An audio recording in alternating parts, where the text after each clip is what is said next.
Western New York United Against Drug and Alcohol Abuse has developed a social-emotional learning curriculum for students K through 6. Their prevention specialists are placed directly inside classrooms at participating Western New York school districts where techniques are compounded year after year to build students' knowledge and confidence. Today, Beth and Kate are here to share some of the details about Western New York United's participation in classrooms here in the community.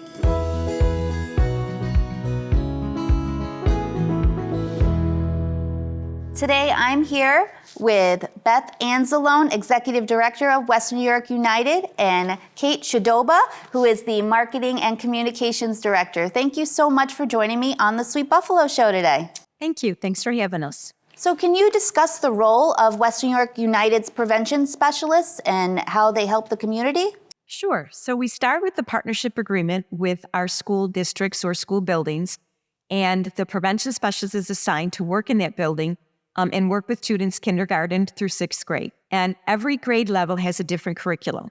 So we use this evidence-based curriculum, Too Good for Violence, Social Perspectives, in the K through 4. We have a 5th grade building skills curriculum that we designed ourselves. And then we have 6th grade, Too Good for Drugs.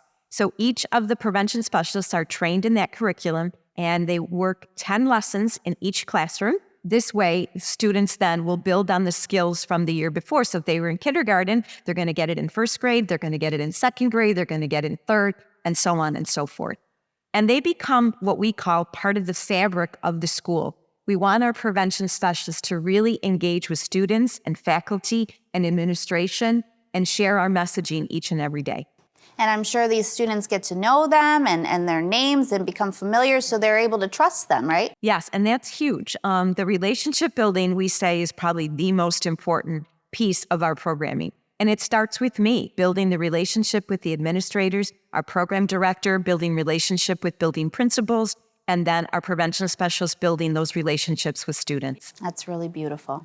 So which districts are your prevention specialists working in, and how did they get involved? Okay, so again, we go back to our partnership agreements. So we talk with administrators, and they give us sort of a permission and a working contract to go into the buildings. We are currently in 9 Buffalo Public Schools. We're in the Frontier School District, the Hamburg School District, the Lakeshore School District, and the Maryvale School District. And I assume since they're younger children, they make it a little bit fun for them to learn and understand about your mission? Yes, every lesson has 3 components.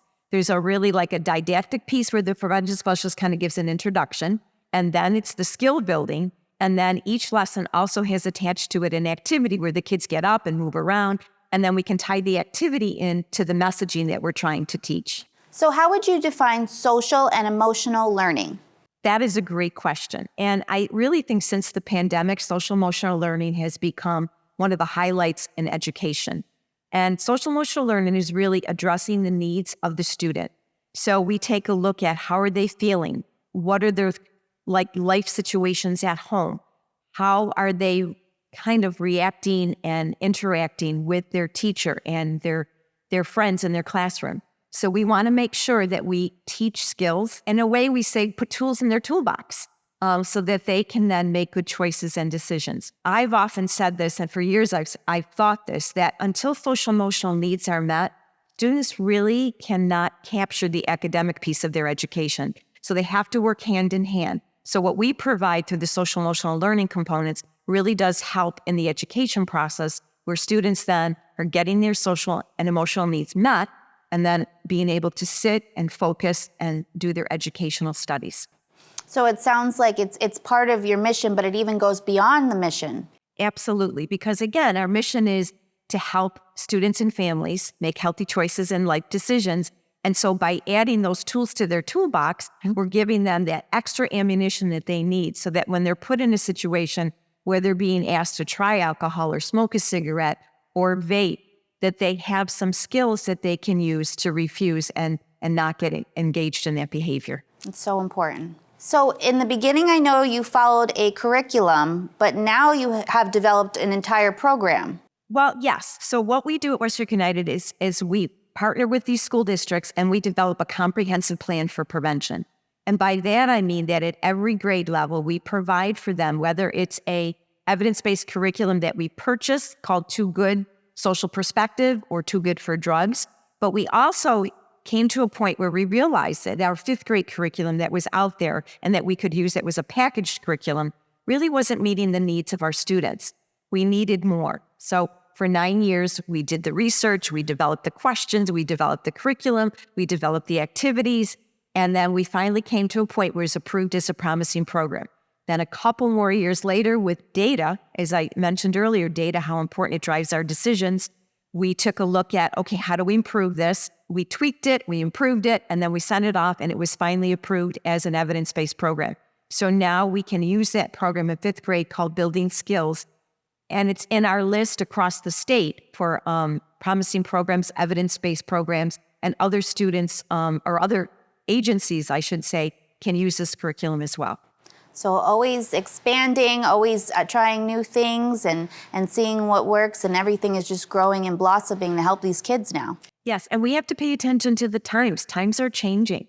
And so we really have to stay current with that information and make sure that we're addressing the right needs. As I said earlier, the pandemic really caused us to take a pause and to take a look. What are we doing? Are we doing it correctly? Are we meeting the needs of our students?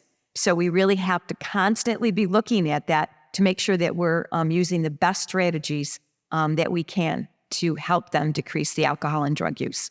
So Kate, since you work more directly with environmental strategies, can you share some concerns about increased drug use in Western New York? Erie County leads the way with the Erie County Opioid Task Force. So we are really addressing and focusing on opioid overdoses and opioid addiction. So that's one major concern in Erie County. Student base, we are still focused mainly on vaping. And then with the legalization of marijuana, we are now focusing on marijuana use in our youth as well. Don't ever forget alcohol, because it's always still there that we're trying to prevent kids from underage drinking. So we like to say delay first use. The longer we can delay a child's first use of drugs or alcohol, the better chance they have at living a drug and alcohol-free life later in their, as they grow up. For parents watching this, what does it usually start with? Is it starting with the vaping? Like right now, vaping is the #1 concern in all of our schools across Western New York. We have the Anti-Vaping Coalition that serves actually all 8 counties of Western New York that I sit on. And we've developed school resources. We have presentations for parents as well as our youth that can come and learn. We really need parents to be engaged in education about vaping, about alcohol, and about marijuana, because that's the substances our kids are using. So the more parents can get engaged and learn, education is the best powerful preventative medicine. So with rising concerns, is it possible for Western New York United to make an even bigger footprint in more school districts in Western New York? I love that question. And yes, I would love to be in more school districts across Western New York. The bottom line is always funding. So we're funded by New York State OASAS, which funds probably 90% of our programming. So we do fundraising, we do other grants. So we're always looking for new ways, new grant funding, new grant streams or sources to build capacity. We recently received some opiate response dollars, so we're able to hire an additional staff person this upcoming school year. So we're very excited about that.